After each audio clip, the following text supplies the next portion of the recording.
All right, we're back, everybody, talking transit. Want to get right to your phone calls. Kenneth's been holding patiently on line 2. Hey, Kenneth. Hello. Hello. Hey, go ahead. My name is Kenneth. I live in Bellevue, Tennessee. Yep. I'm a retiree from TDOT downtown, working downtown, so I've been on the buses many a time. And one reason that one of your callers says that nobody's riding the buses is because they are not as reliable as they should be or as frequent as they should be. People have to change their driving habits by getting out of their car and getting into a bus or some kind of public transportation that's dependable and reliable. And I don't think the city fathers have really invested heavily in supporting the bus system to where people have confidence in it.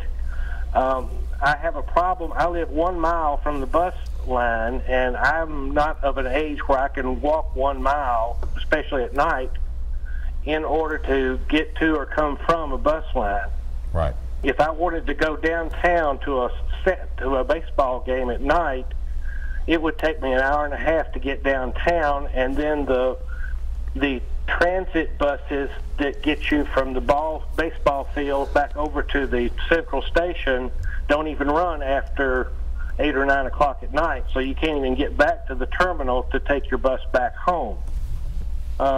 If we could invest in a regional transit system that in Bellevue that would get you to the bus terminal, that would circulate through the neighborhood, get you to the terminal, then you take the express in downtown, and then they have circulators downtown, and that would seem like to me a whole lot cheaper than building a light rail.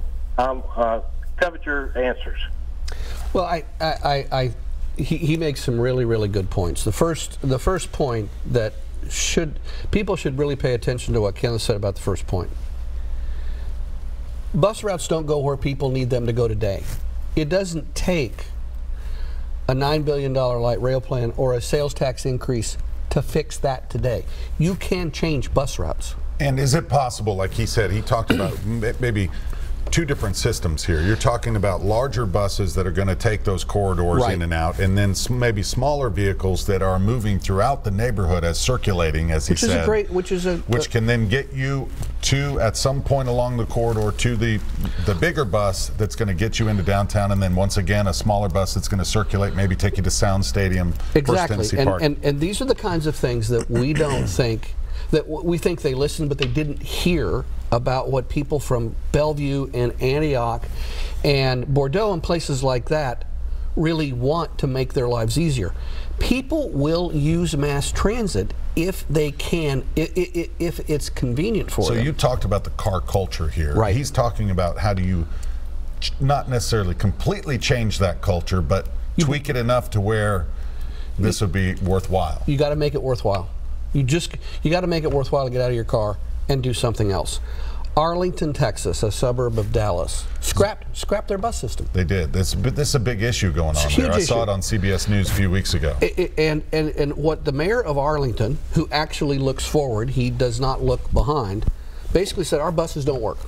And so they cost us a lot of money, people won't ride them, so I'm going to do something different. And he did a public-private partnership with an on-demand system.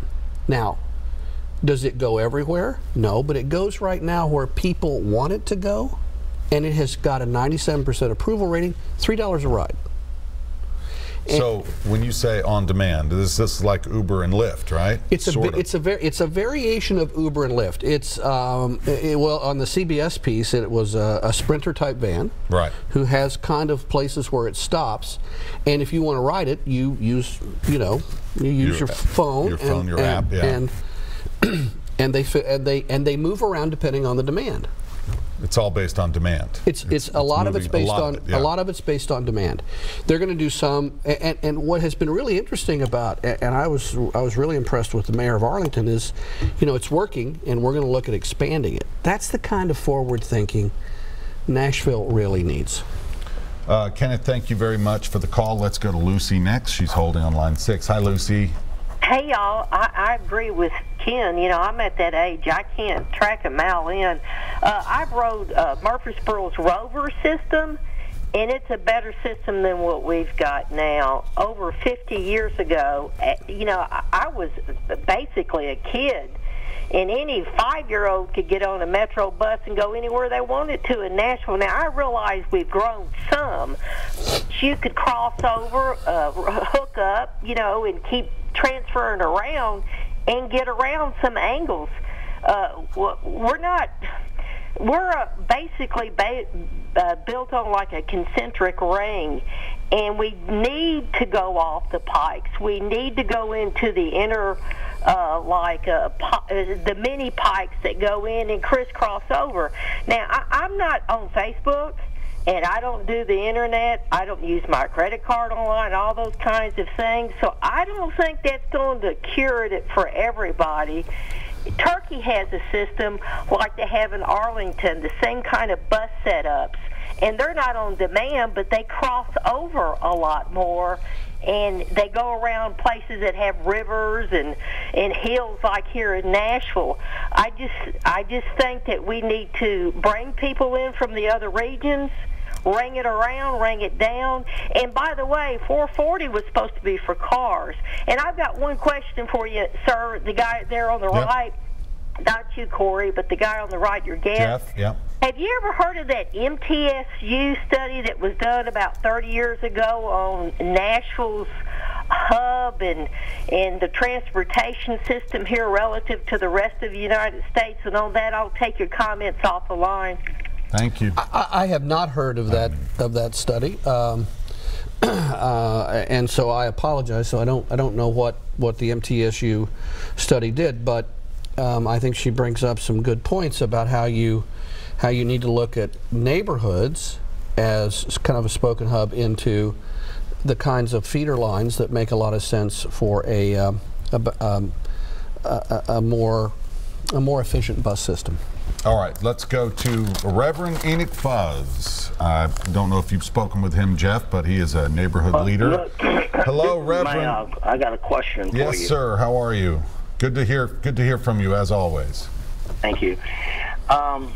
You know, I'm wondering. There's a thing they call an impact fee. Yeah. So all the development and the housings and the buildings that we're doing, why wouldn't those have some kind of impact fee put on them? Because they're saying that the new buildings and people who are coming here is the reason that we're going to need this in the future. Why wouldn't those people who are moving here have a formula that they're coming here would help to pay for this, or even would pay for it if 1 million people coming and they pay the extra $40,000? And I look at a street like Charlotte or the Gulch, where we built all this stuff, but we didn't widen the streets. We built all these new buildings and skyscrapers and high-rises, and we didn't build any new streets to accommodate for all those people who would be moving in. That would seem to be common sense to me. And I've been asking, what are impact fees?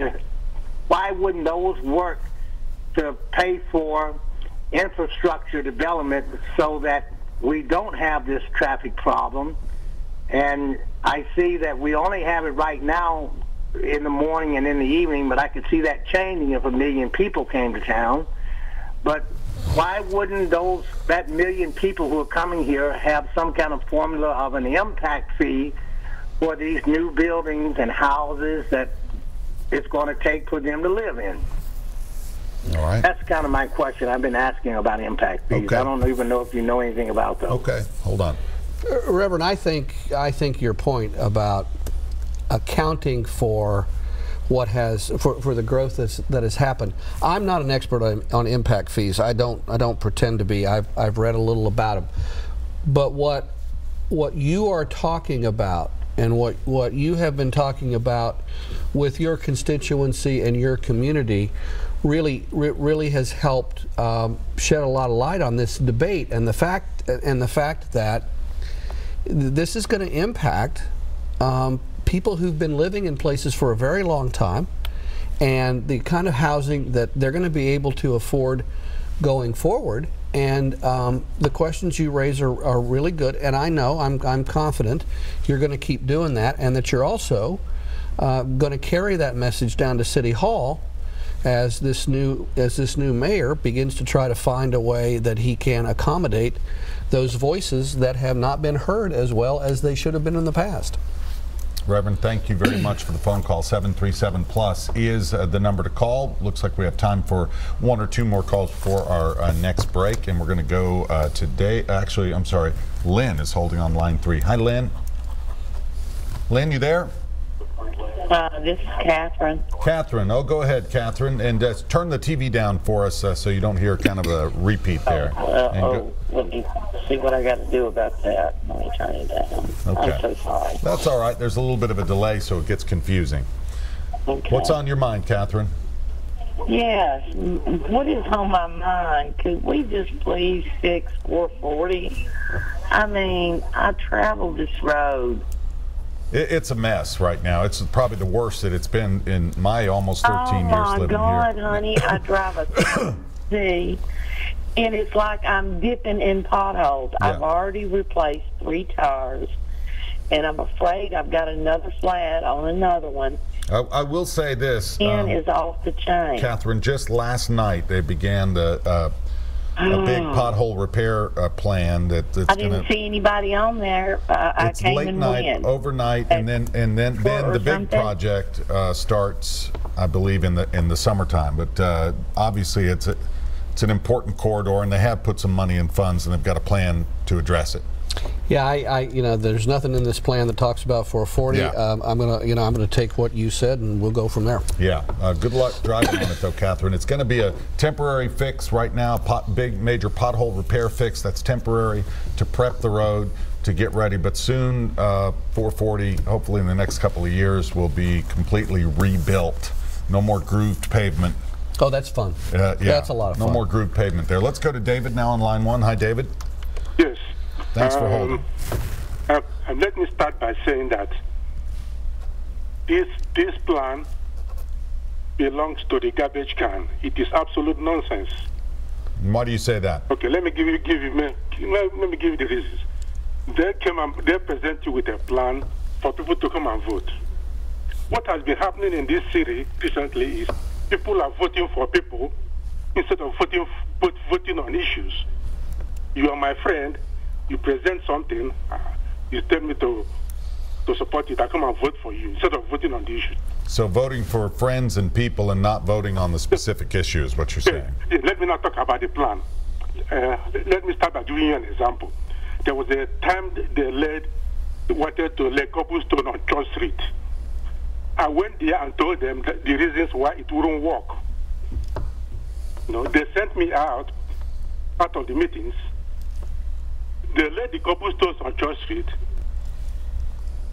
After a while, it wasn't working. Right. Moved it and put pavement on it.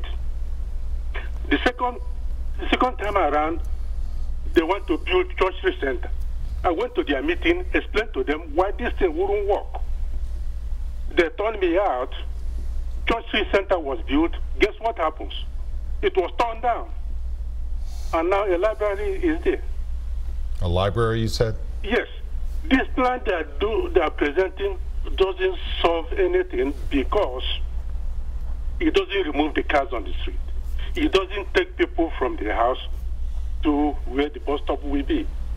Mm-hmm. And 3, they did not present the problems for people to vote on.